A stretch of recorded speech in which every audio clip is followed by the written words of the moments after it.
So what I'd like to do now is just really briefly introduce the idea of the tool, Ecosystem Services Review Tool, and talk about a little bit what we're doing for the afternoon. First, we'll hear from we're going to hear from some of the businesses that have piloted the Sustainable Business Council's or the Ecosystem Services Review Tool. But first, from Susie Greenhalgh, who's the portfolio leader at Landcare Research. She's going to explain what the tool is, and we'll give a bit of an overview of the learnings that we've had from the first pilot program. We're going to hear from Craig Griffiths from Contact Energy. Craig's the Community Relations Manager, about their use of the pilot. From Aotearoa Fisheries Limited, Alan Glacier is the Group General Manager, Human Resources and Corporate Affairs. Marta Karlik-Neal from URS, she is the Senior Associate and Sustainability Consultant. From Arceus Limited, Georgina Langdale will speak to us about her use of the tool, and from Fonterra, Sean Goddard. So there's a number of different experiences that you'll hear very briefly. Again, I think we've got a 5-minute time frame on each of them, so I will crack the whip and try to get your attention within about a minute to go. We're going to then follow that with a panel discussion. Rod Oram, who you no doubt will know, is going to lead that panel discussion and ask some questions. You'll have some chance to ask some questions during the panel, so if I could ask you to leave your questions for the individual speakers until that panel, that would be great. So then that should take us to afternoon coffee break. And then after our coffee break, we're going to break into 2 breakout groups to talk about the challenges in addressing the use of the tool and so forth. And it's a little bit of a chance now to get some more detail about how one might go about using the tool. And I'll tell you a little bit about what the 2 different groups will be just before afternoon tea. All right, so Susie, I'd like to get you to come and speak about the use of the tool, please. Thank you.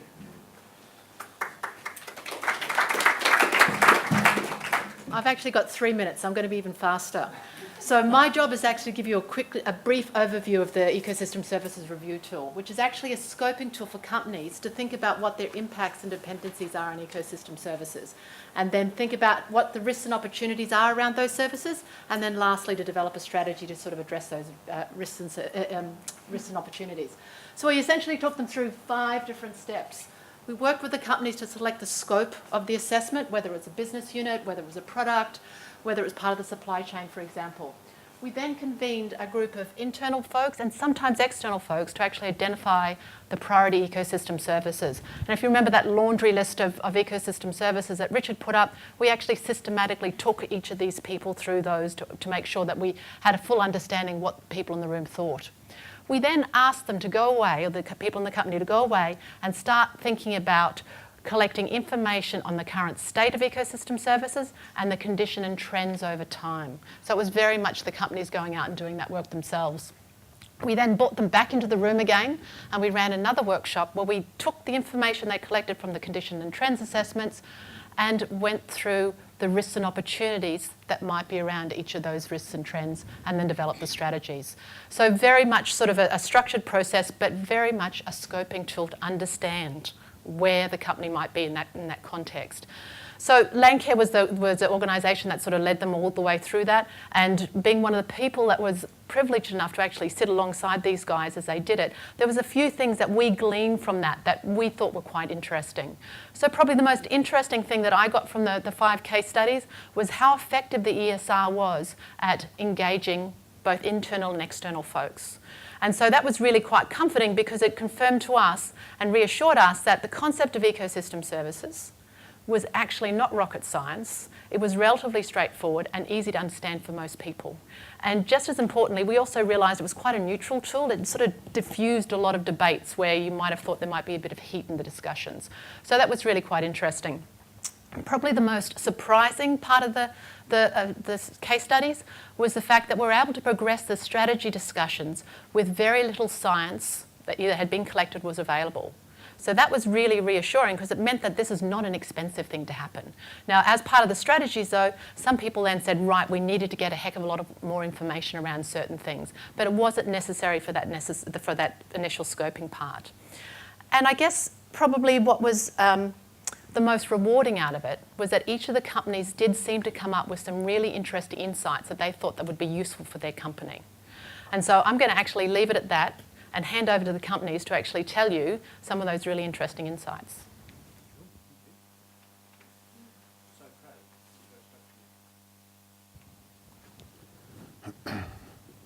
Kia ora tātou katoa, ko Craig Griffiths ahau, ko Pōneke ahau. My name's Craig Griffiths and I'm a proud Wellingtonian. But it's actually an area far south from where we're based that I'd like to talk to you about today and talk a little bit about why we chose the Clutha River for our ESR pilot.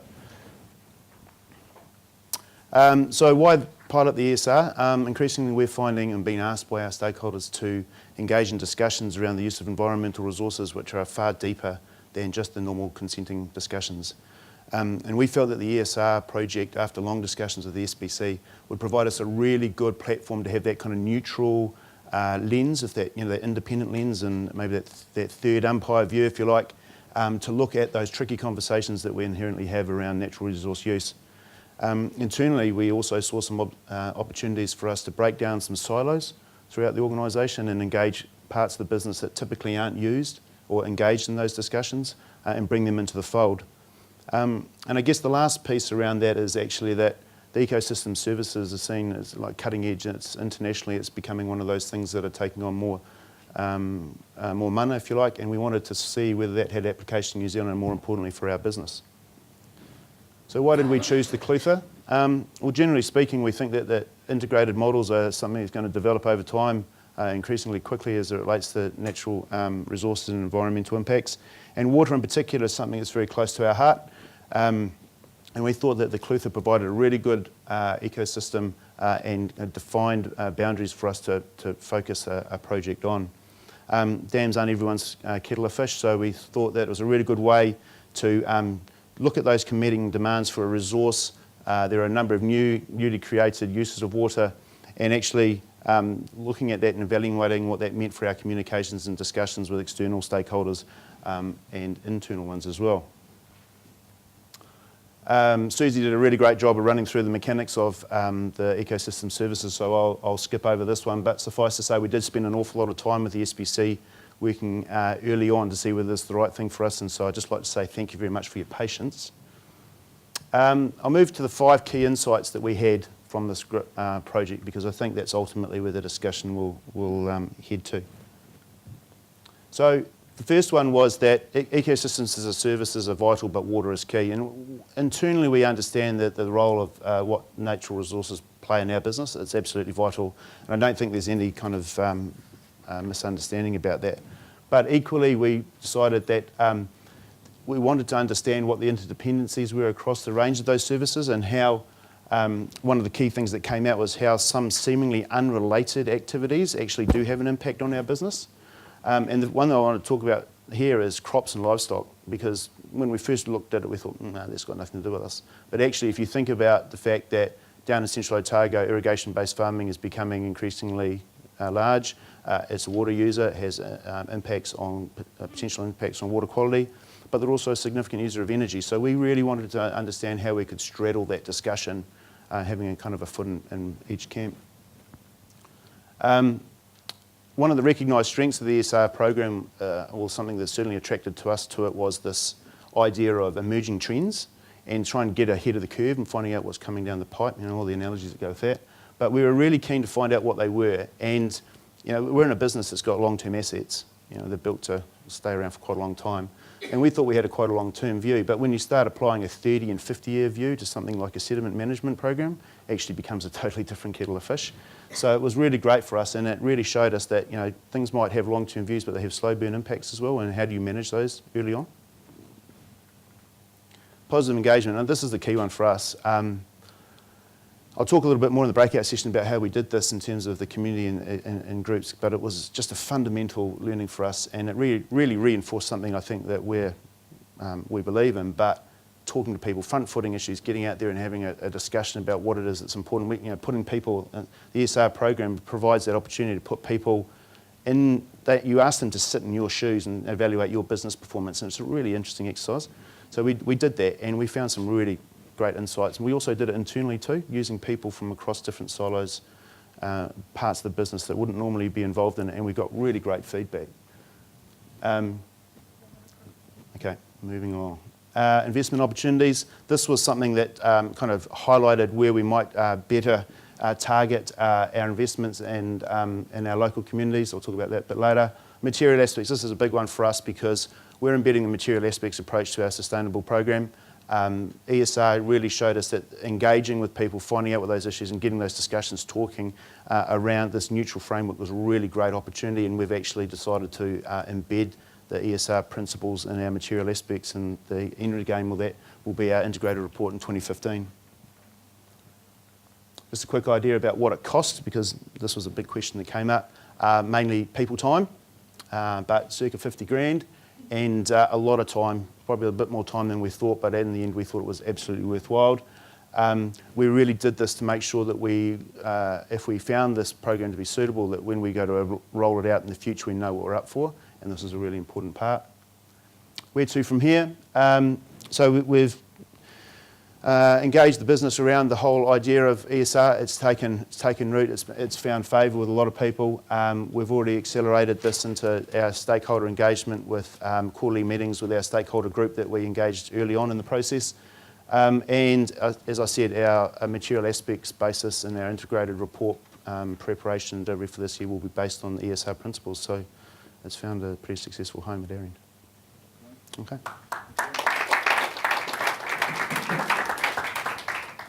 That each of the speakers would be able to speak for at least half an hour on your top of that, so you've done a great job, Craig, in literally 5 minutes. So the next speaker, Alan Glacier from Otto Fisheries.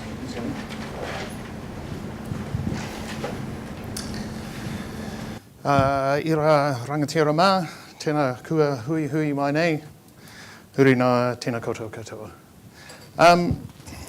Why did we do the ESR? I think it's important to talk a little bit about Aotearoa Fisheries to understand why it was important to us. Aotearoa Fisheries is actually one of the outcomes of the Māori fisheries settlement. We are owned by all 57 iwi, and although we operate like a normal listed company, we are not listed. Every single Māori in New Zealand is a shareholder. Under the current legislation, they're unable to sell their shares or trade their shares. So they have their shares for life. So they cease becoming a shareholder when they die. And our new shareholders are born every day.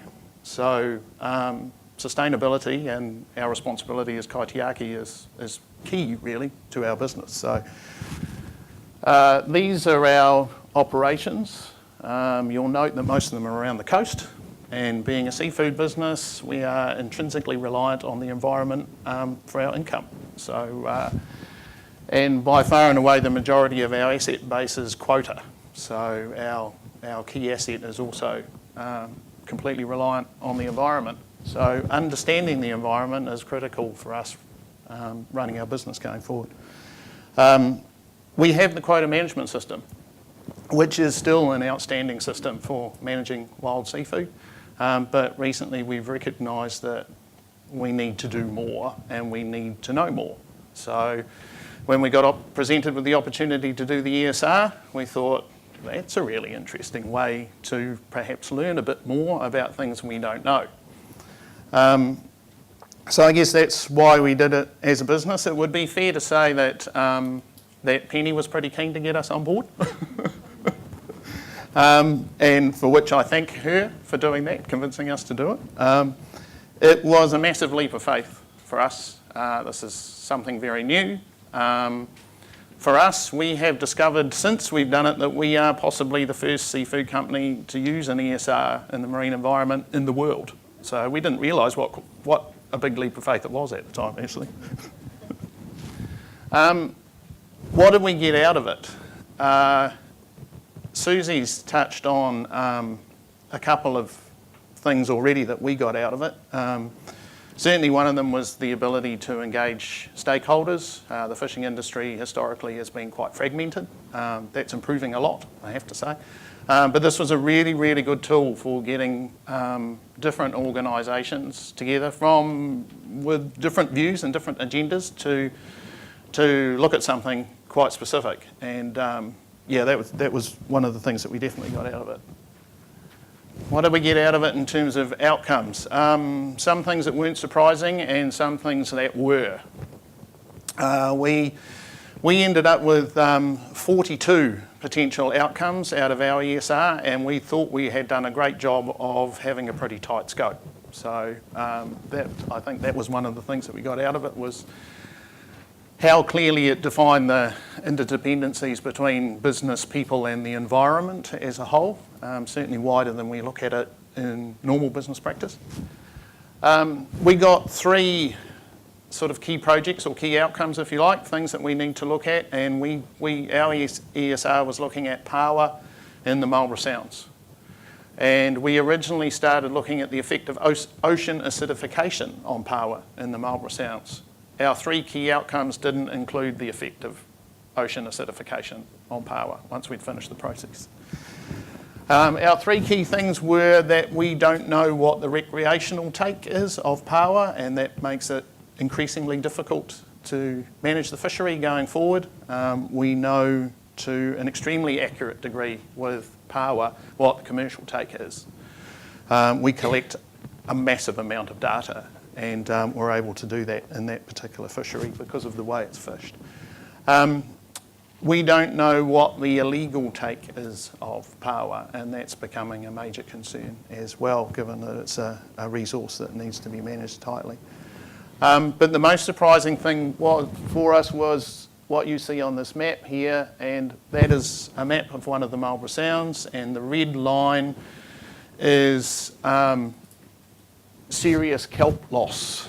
And kelp is a key part of the environment for paua to grow in, as well as many other marine species. And the information that we've got at the moment out of the ESR is that there is quite a high potential that kelp loss is due to land-based activity, and particularly sedimentation runoff from that.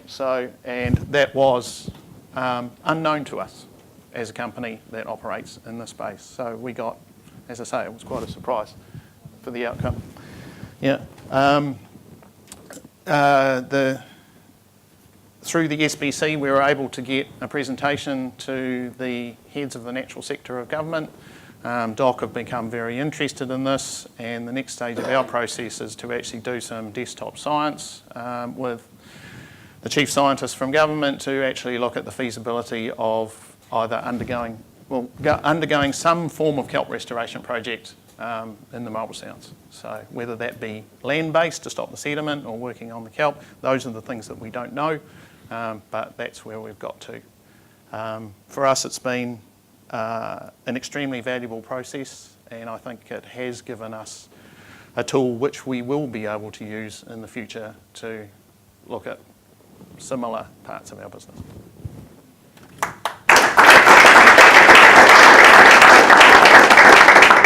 Thanks, Alan. Next speaker is Marta Carlick-Neal from URS AECOM. Marta's going to talk to us about the scope for a services company. Hello, my name is Marta Carlick-Neal. I'm a sustainability consultant with URS, now AECOM, keep forgetting. We are a bit different from the other organizations in that we don't actually manufacture anything. I like to say that we do 3 things. We think, we type, and we talk in various orders. And that obviously doesn't have a huge impact on the environment. We also, in terms of our supply chain, there isn't huge scope there. It's perhaps a little bit more than the paper clips. But without doubt, the biggest impacts are in the influence we have over the projects that we do for our clients, through the advice that we provide, through the design that we provide for the big infrastructure development projects, or when we work with the councils and the national government on the strategies where they decide the future of how the land is going to be developed. So because of that, we decided to focus our ESR on the customer side of our business, and specifically we decided to focus on water and what we do in the water sector in Auckland. So this is these 3 questions is what framed our research, and they really align well with what Susie said everybody else has done. So what are the ecosystem services that were the most important for us? And I think here is where the key value of the ecosystem services was realized for us. As Richard said, the difference between the typical environmental analysis where you look at your impacts and how you damage an environment and how you deal with it, was that here we were asked to look at how we depend on nature. What are the sort of things that we need to make our projects efficient? And that was really valuable because that shifted the conversations from mitigating risks to creating value and doing something for our customers. And as a service organization, we're obviously very much customer focused, and here was an opportunity to do something for them. One of the first things that we do when we do the ecosystem services review is we prioritize which of those benefits that nature provides we're going to focus on.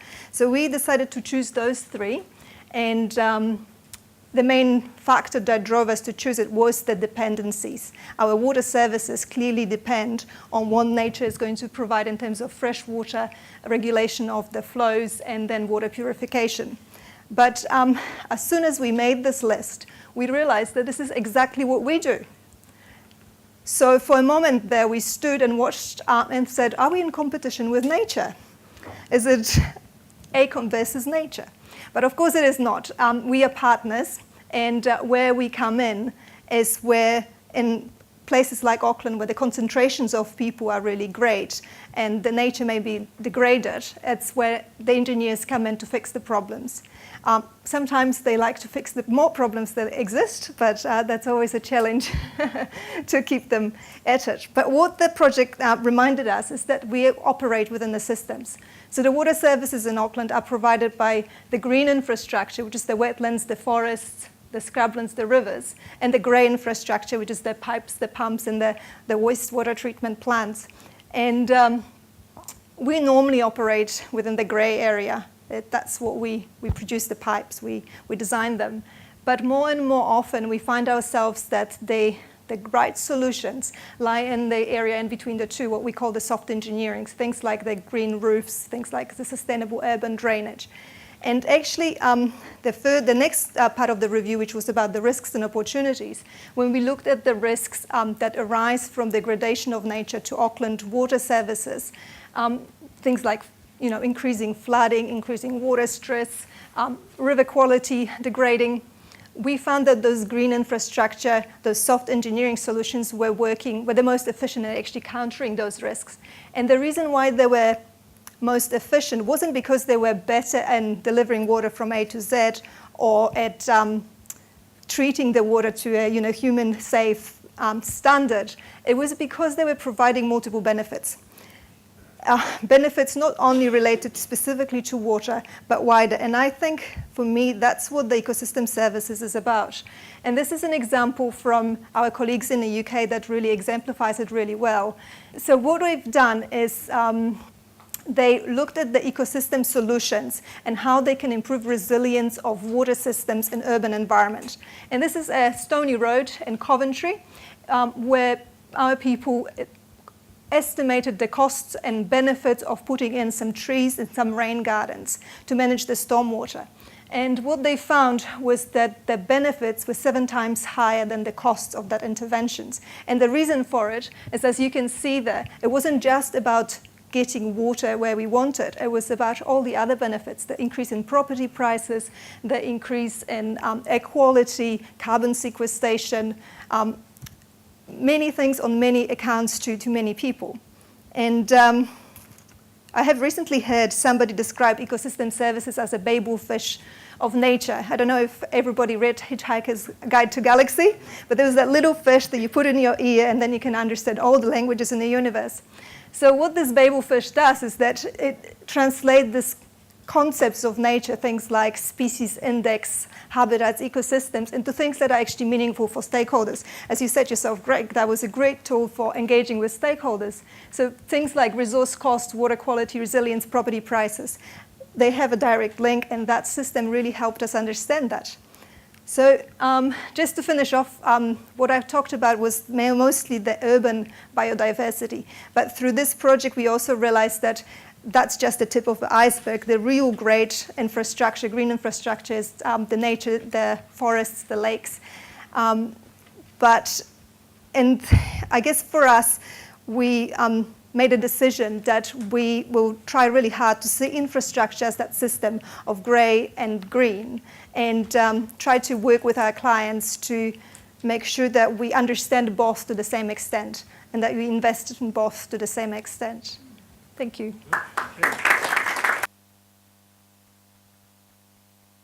Thanks very much, Marta. So next speaker is Georgina Langdale. Georgina's going to talk to us about the applicability of the tool to a small, medium enterprise like hers. Hi, everybody. I'm the mouse in the room. Hardly, thank you. Okay, so my company is called Arceus, and I use medicinal plants to make products for humans and for animals. So working with plants means I'm already really closely connected to nature. And I'm just trying to... So the feelings on this slide are really, really important to me as a startup. When you're setting up a company, you're making a million different decisions. And it can be really, really exciting putting things onto a blank page. And you can tend to get carried away. What I wanted to ensure was that I was avoiding the pitfall of really going for it and then realizing that some of my decisions may have had negative consequences and impacts on the environment. I really didn't want to go gangbusters and then go, oh, oops, I forgot the environment, I better go back and fix that now. So there were certain things I wanted my company to do, and the ESR tool I found really, really invaluable in helping me to do this. It created for me what I call a sense of mindful management. So first up, I wanted to work with nature, and I used the ESR to help me with this in a couple of ways. First off, I used it to assess ecological impacts along my supply chain. I used it across different things, even from deciding what inks to use in my printing to what ingredients to use in products. And during my R&D phase, I actually ended up dropping a couple of products I'd been working on because I had concerns around sustainability issues in some of their ingredients. I also found in doing that it can be really hard getting information. So I started to look for proxies, and for me, the key proxy in all this was certification. By looking at things like organic certification, it would give me some idea on the production and growing processes of my suppliers in the absence of being able to talk to them directly. Particularly often you're working through brokers and they just don't want you near their raw producer. Then I looked at land acquisition. So for my company, I make the products, but I also wanted to be able to grow quite a lot of the plants I work with. Part of that was to keep that connection to nature close, but also to be able to manage some of the inputs and outputs of my production process. So I actually found myself using the ESR to help identify where I might look to buy that land. And I found that it did two things. One, it actually made me look at things like district plans and stuff like that with a little more detail. And I found myself asking different questions of councils like road management and weird things like that. I was a complete geek, but it was helpful. But then also, ecosystems make you think of other value add-ons. So for me, that was biodiversity habitat. And so I wanted land that would then have a certain amount of habitat there that I could build out from over time. Which brings me to conservation. I wanted right from the beginning to make sure my company gave back to nature. So every product I sell, a bit of money goes into a conservation fund, but the question is, what am I conserving? So I had a few ideas on New Zealand plants, but again, the Ecosystem Services tool enabled me to really focus that down, and I ended up using cultural values as a key part of creating, of making my decision for the raukaua tree. I can go into that in a break, but anyway, there are lots of good reasons why I chose that plant. A couple of other things fell out of this along the way. When you're building a company, you know, what does your company look like? What does it feel like? What's its identity?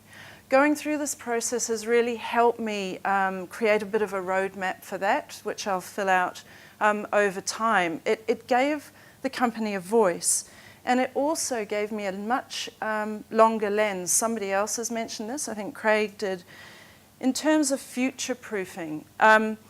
You know, I might be a startup company, but I still want to think about risk, and I want to think about market access. And so the ecosystem approach helped with a bit of that future-proofing in as much as you ever can, obviously. But it was very, very helpful. 1 minute. So some people may think that using this ecosystem services approach will create another layer of complexity to doing business. As a startup, a little one-man operation, I actually say that's completely the opposite. It is extremely helpful. It joins dots across company functions. It helps develop a baseline for ongoing measurement of performance. It creates a narrative for internal and external communications. It keeps me mindful. It's kind of part of my DNA now. I run so many of my daily business decisions quickly through this process. So takeouts for others. When you're thinking big, don't be afraid to think small. If you're a big company, you want to try it out, try it on one little aspect of your business and work out from there. Don't underestimate its potential for helping you build meaningful relationships. I have found time and time again, when you talk about it, people want to get on board with it. And the last thing, of course, is don't forget that none of us can survive without a healthy, functioning environment. You depend on nature, your business depends on nature, your customers depend on nature. And I think increasingly they're aware that at the end of the day, they're probably going to rather spend their money on something that's helping the environment rather than hindering it. Thank you.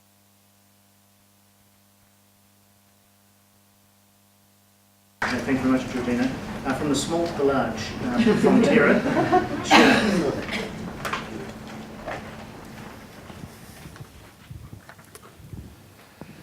Kia ora tātou. Good afternoon. I'm Sean Goddard, Biodiversity Manager with Fonterra. Not a startup company, but whether you're a small startup company or New Zealand's largest, or one of New Zealand's largest companies, ecosystem services underpin the business success. So ecosystem services certainly underpin Fonterra's business performance.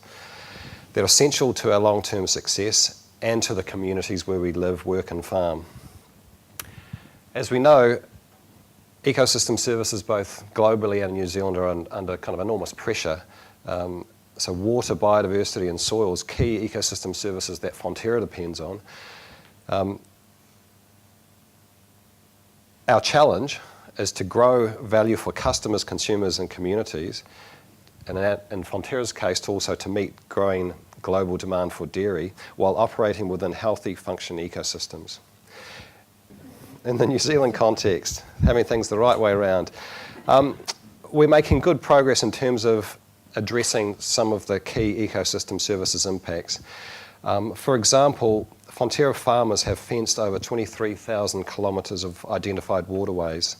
And in doing so, farmers have voluntarily fenced another 9,000 of smaller streams, ephemeral wet areas and wetlands. We're making progress through programs that support farmers in riparian planting, nutrient management and water use. And we're also making progress through our Living Water Partnership with the Department of Conservation. That's a $20 million investment in enhancing water quality and biodiversity in 5 key catchments across the country. and through our recently announced partnership with the Next Foundation to accelerate pest control solutions in New Zealand. So these are all very practical, applied examples of Fonterra taking an ecosystem services approach. And given that the ecosystem health of farms and waterways is already such a big focus, a core focus in fact for Fonterra, we chose to pilot the Corporate Ecosystem Services Review tool in another part of the business and to focus on one product line, strawberry yoghurt produced at the Fonterra Brands factory at Takanini. Some of the insights from undertaking this pilot ecosystem services review were that we identified risks around security of the supply chain, so supply of ingredients, including strawberries that depend on climate, pollination, and ecosystem services. The pilot reinforced for us the need to continue to hone our approach to sustainable procurement and to include consideration of biodiversity and ecosystem services in procurement processes and frameworks. We also identified that there's an enormous amount of good work being done, in this case at the Takanini manufacturing factory, on water conservation on site, and that we should not only support that effort, but we should also promote it and promote the impact that those efforts have on the products produced. We found that the process, the CESR tool, provided the scope and flexibility to explore a range of risks and opportunities, and it led to insights that may not have come to light without the process and without the tool. It also provided a really good way of introducing the concept of ecosystem services to the key people involved in manufacturing and procurement. As a result of undertaking the pilot study, we will continue our commitment to working with communities and farmers to value and protect biodiversity and ecosystem services. We will continue to implement sustainable procurement practices across our supply chain, and we will continue the great work on water conservation and other ecosystem services related initiatives at our manufacturing sites. We're currently looking at how we might apply the CESR tool at our global sites, given the value that we've seen from the Takanini pilot study. So for us, the real value of using the tool has been in building an understanding across different parts of Fonterra, given that Fonterra is a large organisation. Parts of the organisation are thinking daily and living and breathing ecosystem services, not always using that ecosystem services terminology, but water and soils and biodiversity are very much part of working on the land and of successful dairying. The tool also helped us identify business dependence on natural capital and ecosystem services. Taking an ecosystem services approach is helping Fonterra move beyond a focus on reducing impacts. I mean, that's a critical focus, but it's helping expand the thinking beyond reducing impacts, and we've heard this from Richard and others who've kind of talked about the ecosystem services approach, moving beyond impacts to actually looking at opportunities, to look at the value of investments in building ecosystem capacity, ecosystem resilience. Some practical examples of that include creating wetlands. Here, this is a photo of the Living Water program in operation in Hikurangi catchment in Northland. So here we're looking at protecting and restoring wetlands. We're also creating wetlands. So diggers creating wetlands, often in places where wetlands and those ecosystem services they provide, ecosystem function has been lost. So reinstating those ecosystem services functions. Pest control, species control, a number of interventions, of activities which benefit both the environment, farm profitability, and both ecosystem and farm resilience. So taking the wider taking the ecosystem services approach alongside piloting the tool has enabled us to find like-minded partners. In the photograph here we have Doc, Fonterra, Fonterra Farmer, and a member of the local iwi, all working together under a common purpose and vision The vision, in this case, the vision for living water, is that of a sustainable dairy industry as part of healthy functioning ecosystems and together enriching the lives of all New Zealanders. Thank you. What we're going to do now is move into a panel for about 25 minutes where we can have some discussion and ask some questions of each of those speakers. So I'd like to introduce very briefly Rod Oram, who will facilitate the panel. Rod has more than 30 years' experience as an international business journalist, both in New Zealand, worked for various publications in Europe and North America, including the Financial Times of London. Rod is a columnist for the Sunday Star Times currently, and he's a regular broadcaster on radio and television. He is a frequent public speaker on a range of things: business, economics, innovation, creativity and entrepreneurship in both the New Zealand and the global context. So Rod, thank you for joining with us, and we look forward to you facilitating the panel session, about 25 minutes. So if we'll get all the panel speakers to come up, please. You can face your tormentors, and we'll leave you to... That's great, thanks very much. Kia ora tātou, good afternoon. It's a huge pleasure to be here, and thank you very much to Penny and colleagues for inviting me. My view is very straightforward as a business journalist. This is absolutely what business has to be about, because it's the only way that, say, 10 billion people could live well on the planet in coming decades. So it's as simple as that. So I think that's all the reason we need.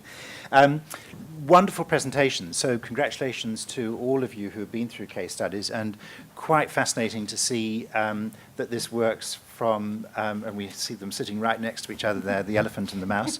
I'm kind of reminded of the Anita Roddick line that if you didn't think a mosquito was very important, try sleeping with one. So size in itself is not a determinant of what sort of impact you can possibly have.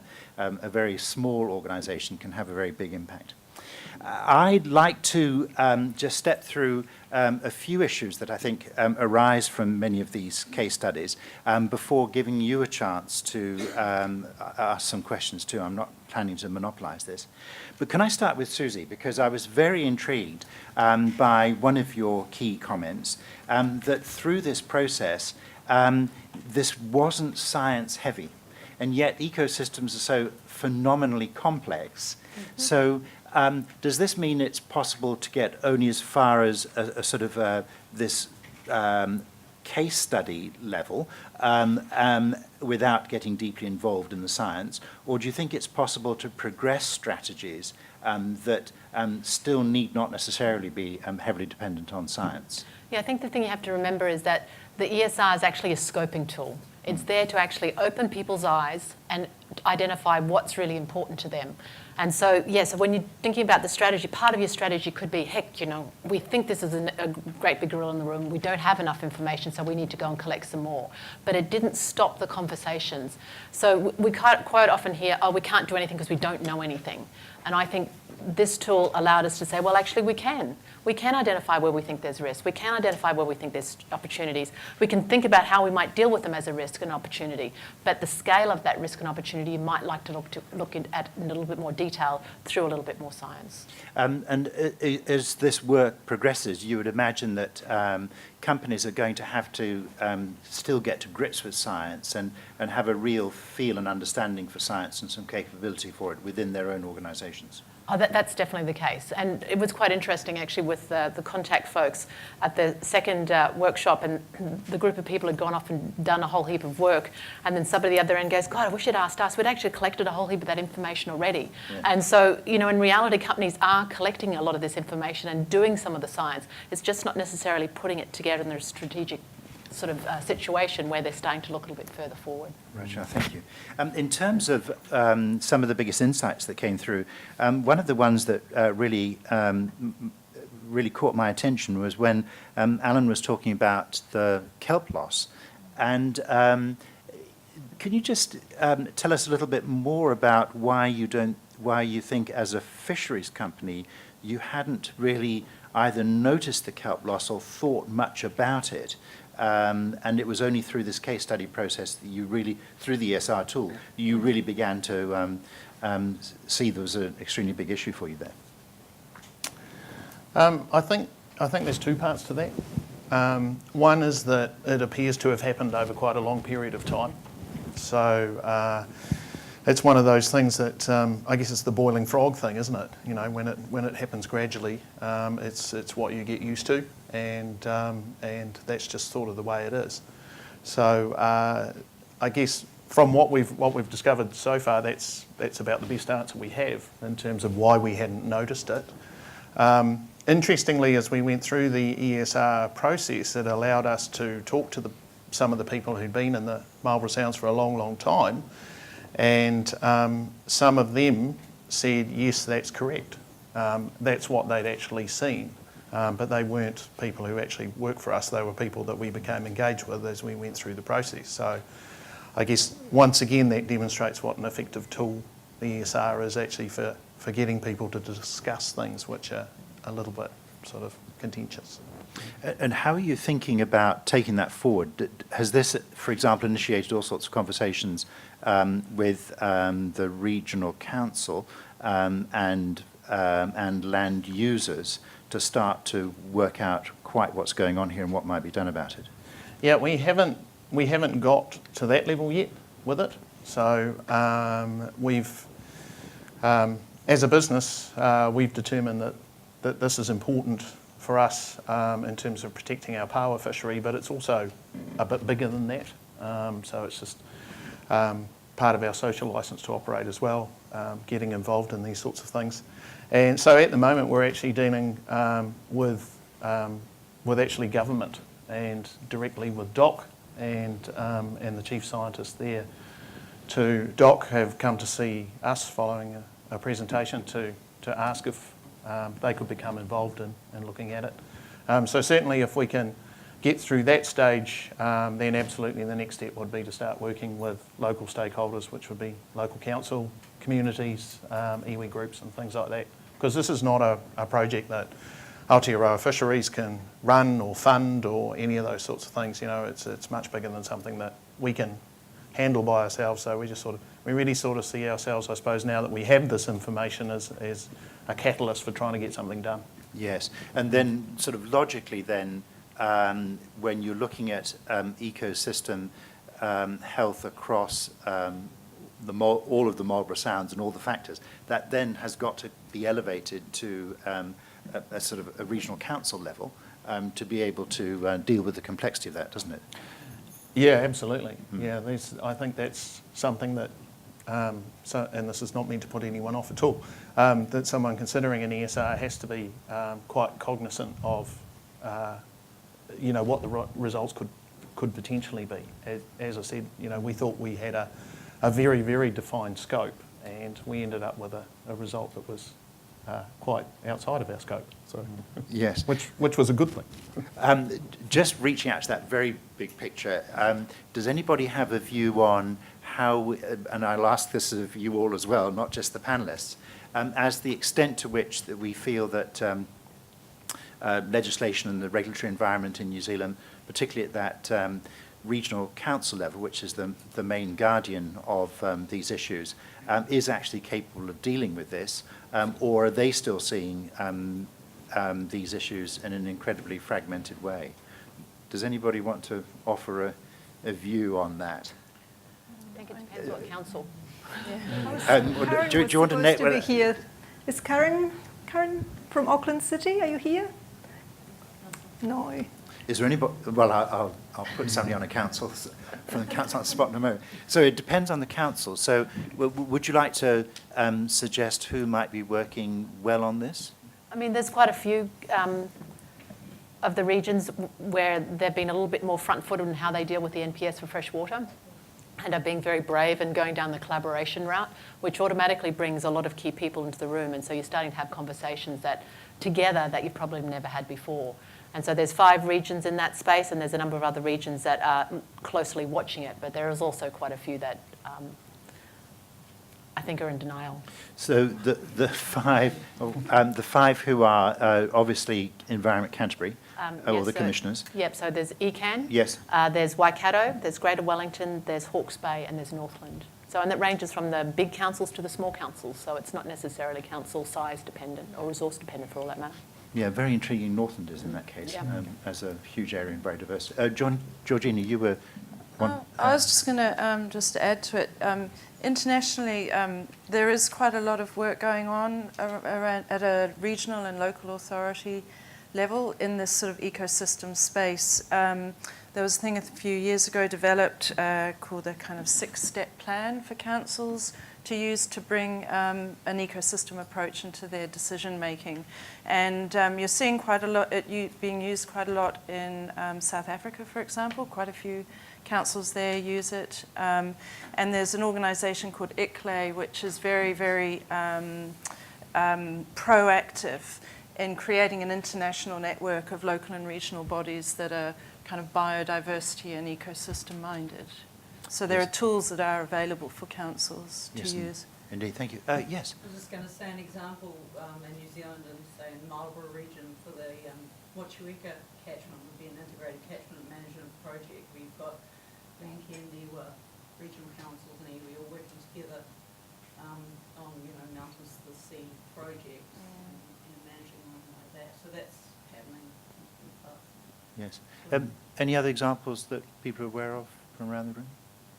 Well, we were very impressed with Auckland Council. They joined our project and they were one of the key stakeholders for us, and they were really on board. And I must say that their enthusiasm really helped us get our engineers a bit more enthusiastic when they saw the potential client being interested.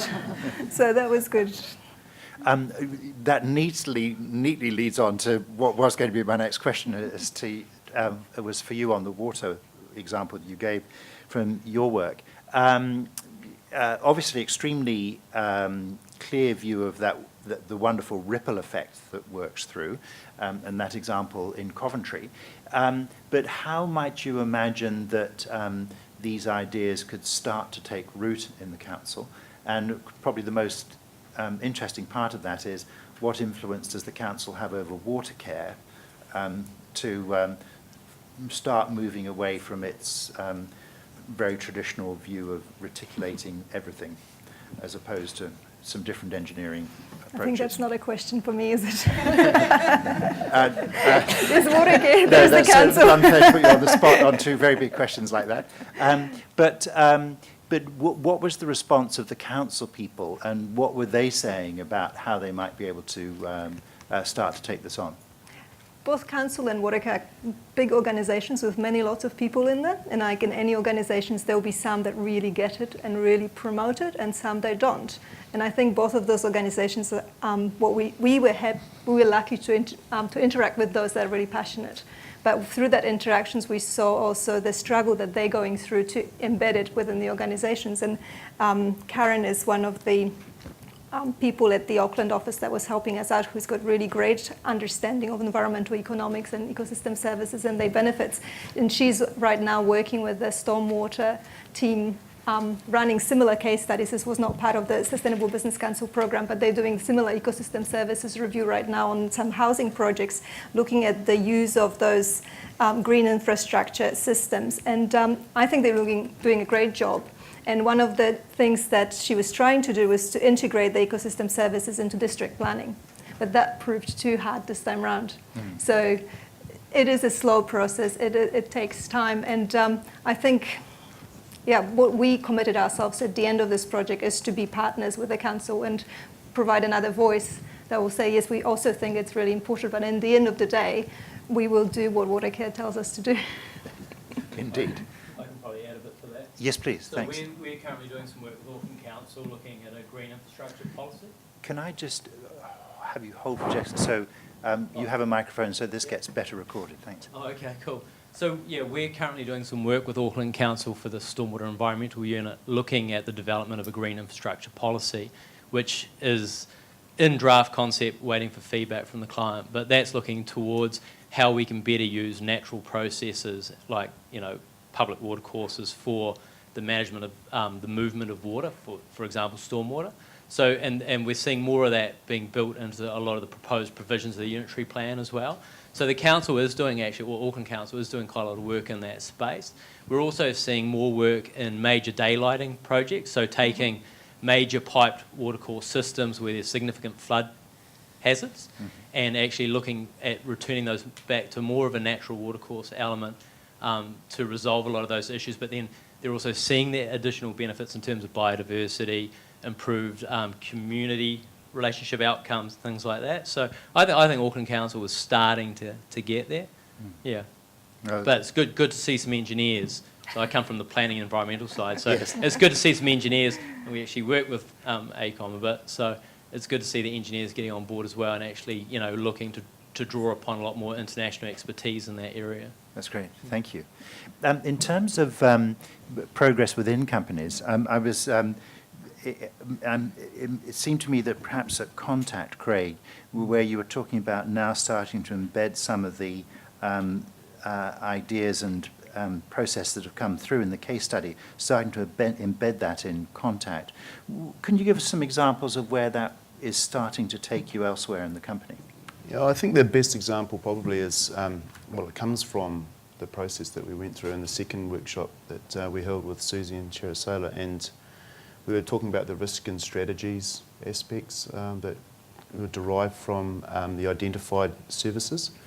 And in pulling together the different parts of the business, we actually invited our risk team and our finance team and our HR teams to actually come and sit in on the group. And those were organised, or parts of the business that we hadn't typically engaged around these conversations.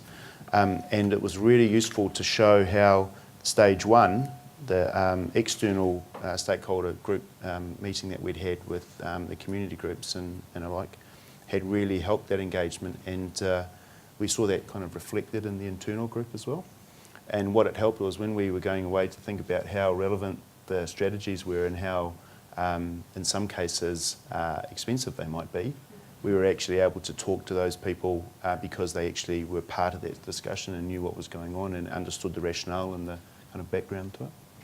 So it's been very useful. Yes, thank you.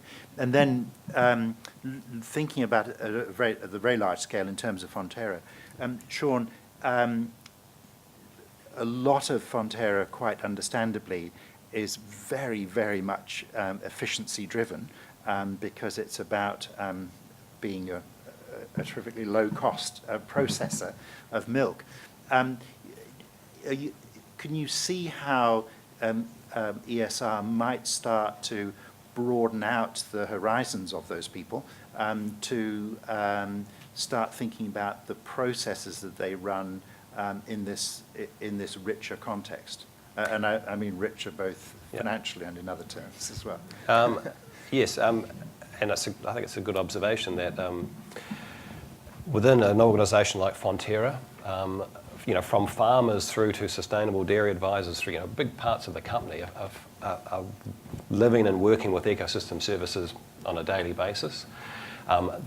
The value of the ecosystem services review tool as a scoping, you know, engagement tool is able to open people's eyes, particularly in parts of the business where, as Craig was saying, that, you know, you've got parts of the business, whether it be procurement or the kind of the, you know, the very corporate side, to have them understand the concept of ecosystem services really links the supply chain in quite a powerful way. So I think that's a real value of this tool.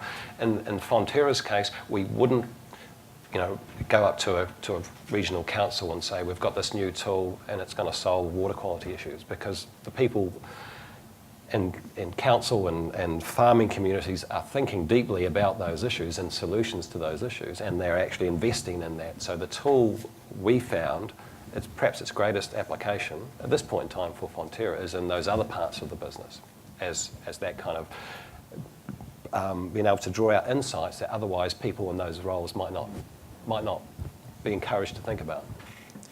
And then, Georgina, at the absolutely opposite end of the scale, you made this wonderful comment that you're starting to run so many of your sort of daily business decisions through this framework. Can you give us a sort of a very practical example of one or two of those things that you've done very recently in that way? Okay. Yeah, so just to be clear, I don't sit down and try and do a massive scientific analysis of everything. You know, it's okay not to know everything. You've just got to also trust your judgment at some point.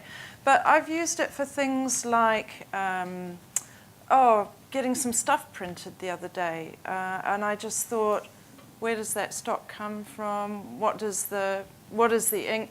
But right back at the beginning, I wanted to have lovely, sparkly gold, you know, a little magpie seeing things that sparkle. And then I realized, well, of course, that's not going to work because that is not environmentally, you know, it won't biodegrade very well. So I'm going to change all of that.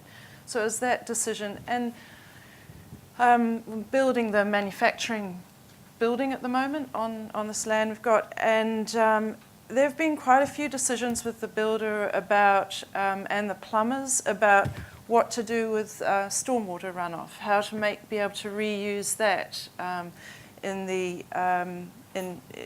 to use as water for growing more of the plants. And so all of those processes start coming in. And rather than just thinking, I'll just hook that drainage into my stormwater thing anyway, now I think, hang on, let's just talk about how can we use this, and you know, can I afford to do it in a way that we can use this? And usually the answer is yes, we can.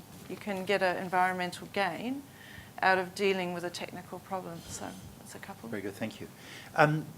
Questions, comments from around the room? Yes. But hang on, here comes the microphone. Thank you. I'm Justine. I would just like to pick up on an element that many of you have mentioned actually around the community and stakeholder engagement. And I'm quite interested to know how that element of your pilots went for you and whether you think being more proactive around that community space had a significant influence on outcomes or the way that you might run your business differently. Craig, you particularly sparked my interest because I'm in the watery field, and you made a comment that, you know, dams aren't everybody's kettle of fish. But as part of your pilot, did you get any interesting views or unexpected views from the community, one way or the other, which might have influenced how you might do business differently in the future? Whether they influence how we do business in the future, probably not so much. Do we get some interesting views? Absolutely. And I say that because they were pleasantly positive. So I guess we went into, I think someone earlier mentioned about you go into this process expecting that there'll be, you know, you've got to actually open yourself up to the idea that someone will not agree with the way you're operating or have quite difficult questions and ask difficult questions. And a lot of the discussion we had early on was, you know, how open were we to that? And I was really proud, actually. We came to the conclusion that we actually are. And so we sat down with these groups and we listened. And the beautiful thing about ESR, I think, is that you actually ask those groups to sit in your shoes. And so pretend they're working at Contact and how are we doing? And so it's a really great way of not levelling the field, but they actually give you your views with their specific knowledge and kind of roll hat on, but across your business. So we got some really good insights. We had everyone from fed farmers through to DOC, through to local irrigation company, through to the Hawea Community Association. We tried to spread it as wide as we possibly could, and we're delighted with the response. But has it changed the way we've operated our relationship with the community? What it has shown to us is that getting out and talking to people and front-footing their issues and, you know, addressing them in an open, really kind of two-way way is fantastic. I think we knew that anyway, but what it's done is reinforced that for us. So I think I mentioned that we've initiated this quarterly get-together with the group again, and we're hopeful of holding the next one at the end of next month. And it'll be really interesting to bring that group back again and just talk about what's happening. Yeah. Thank you. 2 minutes left. So yours was the first hand to go up. So hang on, the microphone's coming fast to you. Thank you very much. Hi, Alison from Deloitte. My question is for Fonterra. I know that Fonterra has been doing a lot in the ecosystem space for quite a few years now, and you mentioned quite a lot of that work this morning. So I'm interested in knowing whether your piloting of the tool, whether you learnt anything or whether it's changed anything. Like, is there something new that you're doing as a result of working on that strawberry yoghurt little project, or was there really no surprises in there for you? I think we've been able to build on the work that we've been doing through our experience in doing the pilot CSR process was really to understand the value and the limitations of that tool. At the same time, of course, as you say, we've been working on sustainability and ecosystems and ecosystem services issues, and we've been embedding that, sort of integrating that into business process from strategy through to policy and plan level. Where we have found that the tool may have some real application for us, as I mentioned in the presentation, is in global sites, probably similar to the Takanini strawberry yoghurt sort of site, a site that is not already immersed in ecosystems thinking, and it might just open some eyes in that part of the business, because at the end of the day, it's a tool that identifies opportunities for reducing cost, managing risk, enhancing brand, and generating revenue in some cases. So as a business tool, we certainly see some value in it, and that's probably where we're looking at the moment as to where we would capture that value. I'm really sorry. I'm going to have to stop because Mark is quite right, cracking the whip. But there will be plenty of time to discuss over coffee and the likes, and then later on in the afternoon. First of all, thank you very much to your presentations, and congratulations to you as people and teams and companies. So to Sean and Georgina and Marta and Alan and Craig, and of course to Susie too from... sorry? Oh, yes, hello. Indeed. So congratulations on where this has taken you so far, and it's very exciting to see where you're going to go with it. So a very big hand for these people, please. Thank you.